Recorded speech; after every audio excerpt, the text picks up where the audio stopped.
میں لانا چاہتا ہوں بات کو محمد علی جناح کے اوپر. وکیل تھا, دیانتدار وکیل تھا, اس کی دیانت کے اعتبار سے کسی کو آج تک کبھی کوئی انگلی نہیں اٹھا سکا. مگر اس نے کیا کہا ذرا میں پڑھ کر سنانا چاہتا ہوں. صبر کے ساتھ بیٹھیں اور سنیں. حمود الرحمان کمیشن کی رپورٹ کے اندر تو اب یہ ہو گیا کہ اگر آپ اس کا ذکر کریں گے تو قانون آپ کے اوپر لگ جائے گا. تو میں امید کرتا ہوں کہ محمد علی جناح کے اقتباس کو اگر میں پڑھوں گا تو مجھے سزا نہیں ہوگی اور میرے اوپر FIR نہیں کٹے گا, کیونکہ جس کو انہوں نے کہی ہے یہ بات انہی کو میں بھی سنانا چاہتا ہوں. اور یہ محمد علی جناح صاحب نے آرمی اسٹاف کالج کوئٹہ میں 14 جون 1948 کو یہ بات کہی تھی. ذرا غور سے سنو اور میں انگریزی میں پڑھوں گا. انہوں نے کہا, جناح صاحب نے کہا کہ I want you to remember that the executive authority flows from the head of the government of Pakistan. کیا کہا؟ the executive authority flows from the head of the government of Pakistan, and therefore any command or order that may come to you cannot come without the sanction of the executive head. This is the legal position. Do not forget. سنیں غور سے, do not forget. اور اس میں برا مت مانے, ہر چیز کا آج کل برا مانا جاتا ہے. قائد اعظم نے کہا do not forget that the armed forces are the servants of the people. It was Quaid Azam who said it. میرے اوپر مقدمہ نہیں کرنا. You do not make national policy. It was Quaid Azam who said it about SIFC. You do not make national policy. It is we, the civilians, who decide these issues, and it is your duty to carry out these tasks with which you are entrusted. یہ کراچی کے سب سے بڑے وکیل اور ہندوستان پاکستان کے سب سے بڑے وکیل نے یہ بات کہی. میں آپ کو یہ بتانا چاہتا ہوں کہ ہم سیکھیں گے کہاں سے. اگر عمران خان صاحب نے حمود الرحمان کمیشن کی رپورٹ کو کہا ہے کہ پڑھو, تو کیا غلط بات کی؟ کمیشن آپ کا بنایا ہوا, کمیشن گورنمنٹ کا بنایا ہوا, کمیشن بھٹو صاحب کا بنایا ہوا, اور ایک دیانتدار آدمی جیسے حمود الرحمان نے اس کمیشن کی رودات سنی اور رپورٹ لکھی. پہلا حل یہ ہے کہ کوئی حل نہیں ممکن جب تک آپ سٹیک ہولڈرز کو ٹیبل پر نہ لائیں. سٹیک ہولڈرز, زمانی نہیں, مہرے نہیں, پپٹس نہیں, سٹیک ہولڈرز. اور اس وقت دو سب سے بڑے سٹیک ہولڈرز ہیں. ایک عمران خان, کیونکہ اس کو مینڈیٹ دیا ہے عوام نے. یہ فارم 47 والا مینڈیٹ نہیں ہے, مگر ان کو بھی اگر کوئی لوگ مینڈیٹ دے دیں کہ بھئی جو تم کرو گے بات اس کے اوپر ہم بھی کھڑے رہیں گے, تو وہ بھی بات کر سکتے ہیں. مگر سٹیک ہولڈرز ٹیبل پر نہیں ہو تو فیصلہ نہیں ہوگا. مشرقی پاکستان ٹوٹ گیا, وہ تو سب سے بری مثال ہے. یہ پاکستان خدا نہ خواستہ, میں کلیم کرنا چاہتا ہوں, یہ پاکستان ٹوٹ نہیں سکتا, توڑنے نہیں دیں گے. جو توڑنے آئے گا اس کے ہاتھ توڑیں گے, ہم توڑیں گے. یہ کیا بات ہوئی کہ آپ مڑ مڑ کر یہ کہتے ہیں جی پاکستان توڑنا. یہ ولی خان بیچارے یہاں حیدرآباد جیل میں تھے. حیدرآباد جیل میں ان کے اوپر غداری کا مقدمہ چل رہا تھا, اور اس غداری کے جیل کے مقدمے میں انہوں نے 40 پیج کی ایک رپورٹ لکھی, اپنی گواہی دی, اور اس کے اندر کہا کہ جی ہم پاکستان کے غدار نہیں ہیں, ہم پاکستان کے بچانے والوں میں سے ہیں. فیض احمد فیض حیدرآباد جیل میں گرفتار تھے, ان کے اوپر غداری کا مقدمہ چل رہا تھا. یہ تو بڑا خوش ہے. مولانا مودودی کے اوپر غداری کا مقدمہ چلا, پتہ نہیں کس کے اوپر, یہ عمران خان کے اوپر غداری کا مقابلہ. ایک ہی منطق رہ جاتی ہے کہ تم ملک اور قوم کے غدار ہو. اور کون سی آئیڈیالوجی جو آپ نے اپنے ذہن میں بنا لی ہے اس آئیڈیالوجی کے غدار ہو. کبھی آپ کو 9 مئی مل جاتا ہے کھیلنے کے لیے, اب آپ کو حمود الرحمان کمیشن کی رپورٹ مل گئی ہے کھیلنے کے لیے. کوئی حد ہے یار. کیا عمران خان نے کہا ہے؟ عمران خان نے تو یہ کہا ہے کہ حمود الرحمان کمیشن رپورٹ پڑھ لو. آپ کی حکومت کی رپورٹ ہے, وہ عمران خان نے کہا ہے پڑھ لو. کیا اس نے غداری کی؟ اس کے اوپر غداری کا سائفر میں اس کے اوپر غداری کا مقدمہ چل رہا ہے. آپ سب وکیل ہیں, یہ بتائیے منسٹر عہدہ حلف اٹھاتے ہیں.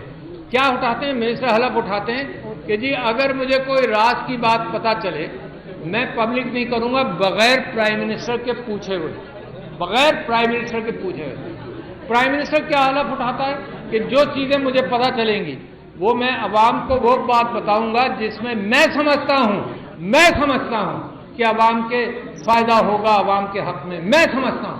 کوئی سیکشن آفیسر نہیں, کوئی فارن منسٹری نہیں, کوئی سیکرٹری نہیں، یہ پرائم منسٹر کا فیصلہ ہے۔ اور اگر عمران خان نے فیصلہ کیا کہ کوئی بات کہنی ہے تو اس نے حلف اٹھایا کہ میں کہوں گا، اس حلف کے اوپر آپ نے سائفر کیس کیا ہوا ہے اس کے اوپر۔ تو لہذا میں سمجھتا ہوں کہ ان سارے ہتھ کنڈوں کے بعد پہلی بات میں نے آپ سے کی کہ اسٹیک ہولڈر، کوئی ڈائلاگ، ملک کے اندر بہتری نہیں آئے گی جب تک بات نہیں کرو گے۔ یہ کیا ضد ہے کہ نہ درگزر کر پاتے ہو اور کہتے ہو کہ معافی مانگ لو۔ اچھا اتنا ہی بڑا معاملہ ہے تو ملک کو تو تباہ مت کرو۔ اگر معاملہ صرف معافی کا ہی ہے، میرا منطق ہے، معاملہ اگر صرف معافی کا ہے تو معیشت تباہ کر دو گے تم معافی کے چکر میں، تم ملک کو تباہ کر دو گے، غریب تر ہوتا جا رہا ہے اس کو تباہ کر دو گے کیونکہ معافی نہیں مانگی۔ یہ اپنی انا کہاں پہنچ گئی ہے کہ صرف معافی۔ دوسرے یہ کہ میں یہ کہتا ہوں کہ آدمی بیلکنی پر جائے، آدمی پرندوں کی طرح برڈز آئی ویو لے کے حالات کیا ہیں، اتنی جسارت تو کرو، اتنی عقل کا استعمال تو کرو کہ اوپر سے دیکھو تو صحیح کہ حالات کیا ہیں، پڑوسی کیا کہہ رہے ہیں، دنیا کیا کہہ رہی ہے، کتنی آپ کی بدنامی ہے، اور آپ گھوم کر یہ بات کہتے ہیں کہ جی جمہوریت ہائیبرڈ جمہوریت۔ ہمارا وزیر اعظم ایک بنا کاکڑ، بھائی ذرا سا ایک منٹ تھوڑی سی خاموشی، میں بھی آپ کے ساتھ بیٹھ کر گفتگو کروں گا چند منٹ بعد، ہے نا۔ تو وزیر اعظم بنا، وہ دنیا میں جا کر کہتا رہا کہ جی ہم ہائیبرڈ حکومت، ہم جمہوریت نہیں ہے، بڑے فخر سے کہتا تھا۔ یار میرے ملک کو بدنامی کیے چلے گئے، ہر جگہ بیٹھ کر کہتا تھا یہ ہائیبرڈ حکومت ہے، ہم جمہوریت کے قابل نہیں ہیں۔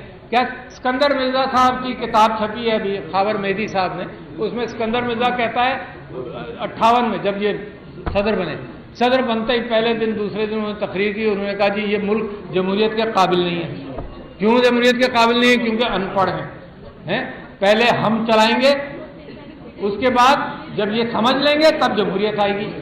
اچھا اب تک آپ نے کیا کیا؟ 2,62,00,000 بچے باہر ہیں اسکولوں کے، آپ نے پڑھنے بھی نہیں دینا تاکہ جمہوریت آپ کی منطق سے جمہوریت کبھی آئے نا۔ تو لہذا میں کہتا ہوں برڈز آئی ویو، ذرا سے اوپر ہو کر سوچیں۔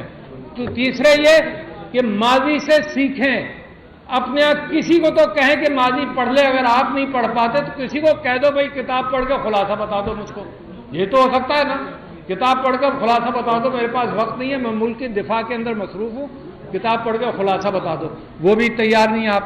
تیسری بات یہ کہ میں آپ سے یہ کہہ رہا ہوں کہ عمران خان کی ایک ڈیفینیشن اپنے متعلق ہے، اور میں بھی یہی سمجھتا ہوں کہ ہم آپٹیمسٹ ہیں، ہم کبھی پیسمسٹ نہیں ہوئے، مگر اس وقت میں قیادت سے یہ اپیل کرتا ہوں، کہا گیا علی محمد خان صاحب، یہ سب لوگ جو یہاں بیٹھے ہیں، میں قیادت سے اپیل کرتا ہوں کہ اس آپٹیمزم کے بیچ میں ایک پاسبلسٹ بنے، پاسبلٹیز کے اوپر توجہ دیں کہ کہاں سے راستے ملیں گے اور کہاں سے ہوگا۔ بغیر ریزسٹنس کے نہیں ہوگا، یہ مجھے معلوم ہے، محنت کیے بغیر نہیں ہوگا، اس کے بغیر نہیں ہوگا کہ آپ تیار ہو جائیں رول آف لا کے لیے۔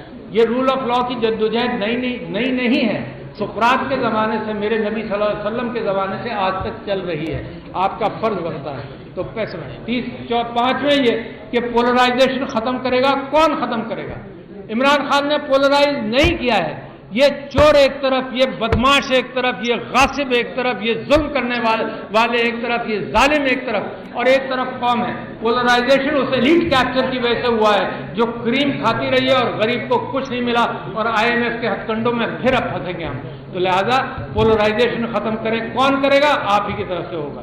تیسرے یہ کہ جذبات کو چھوڑیں، میں قرآن سے گواہی دے چکا ہوں، میرے نبی صلی اللہ علیہ وسلم کی سیرت سے گواہی دے چکا ہوں کہ اگر مسئلہ پھنس گیا ہے تو درگزر کر کے آگے نکلو۔ قوم کا معاملہ ہے یار، قوم کو کیوں ٹانگ رہے ہو تم؟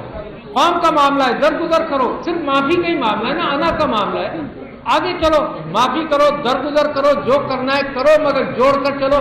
معیشت بہتر نہیں ہوگی بغیر عوام کے مینڈیٹ کے۔ آپ نے دیکھ لیا کہ آزاد کشمیر میں کیا ہوا، آپ نے دیکھ لیا کہ وہی چوروں کو دوبارہ ٹرائی کرتے جاؤ، پہلی ٹرائی، دوسری ٹرائی اور تیسری ٹرائی، تو معاملات صحیح نہیں ہوں گے۔ اور پھر آخری چیز میری مشورے کی ہے، اور کوئی کاش یہ میری تقریر ان تک پہنچا دے کہ پھر آخر میں پھر زوم ان کرو۔ میں نے کہا تھا اوپر جاؤ، اوپر سے دیکھو، ان چیزوں اسٹیک ہولڈرز کو بلاؤ، ساری چیزیں سیکھو، پھر زوم ان کرو کہ کہاں سے معاملہ ٹھیک ہوگا اور اس کے اوپر عمل کرو۔ تو لہذا میں آپ سے یہ کہنا چاہتا ہوں کہ ایک کیفیت یہ ہے کہ best alternative to the negotiated settlement کیا ہوگا، اور worst alternative to negotiated settlement کیا ہو سکتے ہیں۔